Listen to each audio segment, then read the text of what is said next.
Look, all I'm saying is, if I was in Squid Game, I'm leaving that island with my life and deeper pockets if we only played Season 1 games. Now before y'all go, here's one of them cocky fools. Yes, I am cocky. I am cocky because I know damn well I'm not dying behind no sugar cookie. Now personally, I would have quit after red light, green light. I ain't trying to play all the games. In fact, I don't need the entire pot. But based off the new game's rules. But if I have no choice cause some piggy oink oink ass goobers don't know when to quit, want to be greedy and take the whole thing home, then guess what?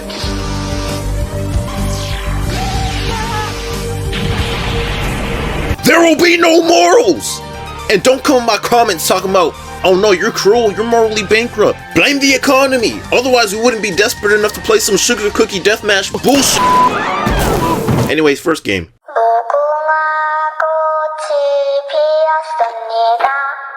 Bro, this is literally just stop walking. They was really out there getting clapped by a 15-foot Cabbage Patch doll with Bluetooth eyes. I ain't gonna lie, if you can't freeze where the game says red light, maybe Squid Game was just natural selection doing its thing. Here's how I win. First of all, everybody get the hell away from me. Don't pull out the 9. I ain't trying to get backdoored by a motherfucker like Thanos or have someone tug on my leg and take me with them. F*** out of here. Second, the goal is to make it alive, not make it first. So all the overachievers can get sniped first for full sprinting and failing to hit a complete stop when that oversized clanker says red light. Lastly, I'm taking long strides and staying low to keep that center of gravity maintained. I got 5 minutes to make it to the finish line. I ain't rushing this. Dog, I'm telling you, as soon as I hear red light, I'm doing the mannequin challenge. I'm gonna be a statue. And if somebody trips and grabs my shirt, I'm peeling out that fabric like a Velcro and watching them fall. Sorry, buddy, you're not taking me down with you. So if you died here, you were never meant to see episode 2. Let's keep it real. Next game.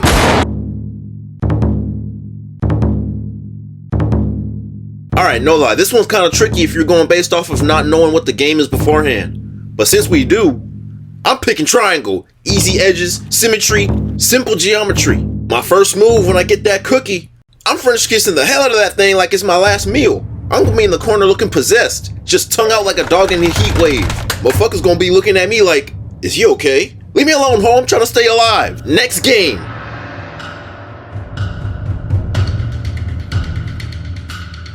Alright, this Tug of War is the real game, the team game. First off, I'm not picking no soft-spoken yokel stretching book club squad. I'm building a team of drywall demons. Motherfuckers with forearms like Popeye and fingers that look like tree bark. Now you might be asking, what makes you think they gonna pick your little body ass? Well, I don't have a scrawny Cinnamon from Applejack's build either. Hey, I got some usable mass. I'm not decorative. I'm a functional body. See, here's proof. Now watch the tape again. See this? Player number 1 gave everybody the blueprint to beat even the most intimidating team. Lean back, lock your legs, lower your center of gravity, and that drop strategy? Fake fall backwards at 3 seconds to bait the other team? Dog, that was genius. Psychological warfare right there. Boom! They stumble, and that's when we yank that thing and they donezo. Next game, quit playing.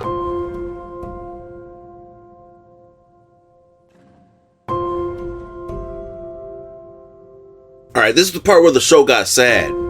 But I ain't here for emotions. I'm here for economics, baby. This game was less about skill and more about who could lie like a politician. They said, pick a partner, and everyone smiled like it was partner project time. Then boom, one of y'all gotta go. Me? I ain't playing fair. I'm not about to do all that honor and loyalty talk like I'm in a samurai movie. This is Squid Game. We came here broke, not noble.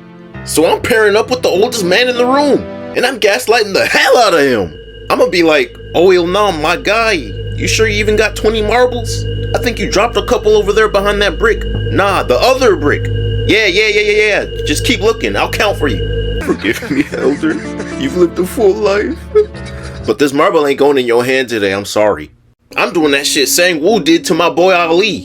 Look, I ain't proud of it, but I ain't dead either. Guys, I promise this isn't me. This is all hypothetical, I swear. Oh my gosh, this sounds so bad, bro. Hey, I promise y'all this ain't me. I am not this type of guy. All this shit is hypothetical. So let's get that understood. But hey, at the end of the day, it's either me or you. And I already know my marble count is looking presidential. Woo! Go to the next game.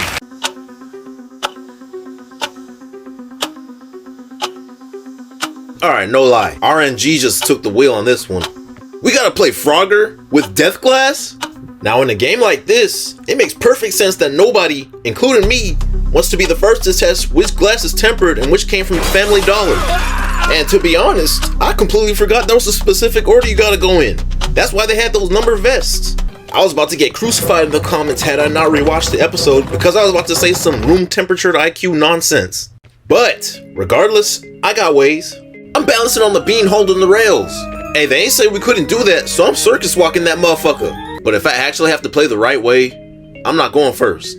And I'm not going last either. If you're first, you're a crash test dummy. But if you're in the back, you're hold because you can get timed out. So I think a good spot is number 12. Now peep the genius. I'm taking my shoes with me and I'm chucking them top G style at that glass. Whichever one cracks, it ain't that one. See, the plan's so genius, I guarantee everybody's still breathing, probably gonna start doing the same thing. If we move as a unit, everybody wins. See, now that's the ideal ending. But unfortunately, there's always some porky piglets out there that would try to hoe you just to take more money home to themselves, even if the plan was 100% fail-proof. I already told y'all in the beginning, I don't need the whole pot to myself. I'm cool splitting the bacon like a community cookout. I just ain't trying to get murked before I can spend it. And if it's taking too long, I'm coughing loud. I'm screaming, there's only 60 seconds left! Even if there's 4 minutes, I'm creating panic. Panic is a weapon. I need movement. Movement gets results. And if I get real desperate, I'm pushing. Don't act surprised. You saw how people was moving in that show. You get too scared in front of me, I'm accidentally stumbling into your spinal cord. All morals are gone in this bitch. I told you before in the beginning. Come on, let's get to the last game.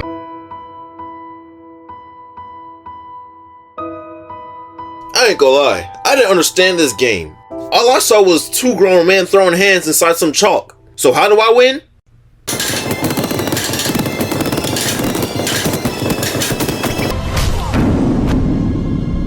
So, yeah, that's how I'd win the Squid Game. Would I feel bad? Absolutely. But would I be rich? Absolutely. Would I actually win these games? Absolutely the fuck not. Alright. Let me come clean. I was talking reckless this whole video like I had Gi-hun's plot armor. Everyone in that show went in completely blind. They thought they were just playing some childhood games for a fat cash prize. Nobody knew the PlayStation Task Force was gonna be out here mowing down everybody that lost. Bro, that level of fear and trauma changes everything. It's not only about winning anymore, it's about staying alive too. That shit makes your body move differently. Panic hits, your legs begin to lock, and your brain starts buffering. So if you're being real, the very first game is the hardest one. Red light, green light. They all thought it was just a fun little gamey game until Buddy got turned into pavement confetti. Suddenly it was red light, no light. Now once you see somebody die over a game you once played in kindergarten, your fight or flight kicks in, and most people,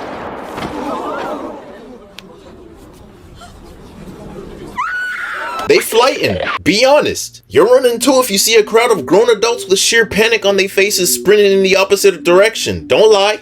But to be honest, I'd lose the very first game. I'm talking about the one with that top geek slapping demon in the suit. If I gotta play with him to enter the games, and he getting free slaps off me every time I lose, yeah, I'm out. Cause he got me all the way fucked up if I'm gonna take all that. Now that I really think about it, lock in with me real quick. How the hell did the people who signed up for this not know something was off? They was playing a kid's game with a grown-ass man in a suit who gets to slap the soul out your body every time you lose.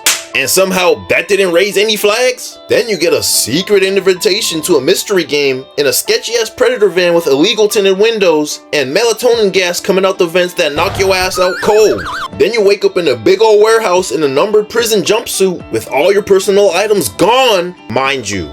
Surrounded by 455 strangers on bunk beds. And still they didn't think this was maybe more than just a game? Be for real! And I didn't even mention the worst part about being in the game. The people! All desperate and at the end of their wits. When there's life-changing money on the line, you'll see the worst of humanity come out. Motherfuckers will lie and sacrifice your behind if it meant they'd get to take a little more money home. So not only is the game trying to kill you, but you also have to look out for the people you playing with. Your teammate in one game may be the reason you die in the next one.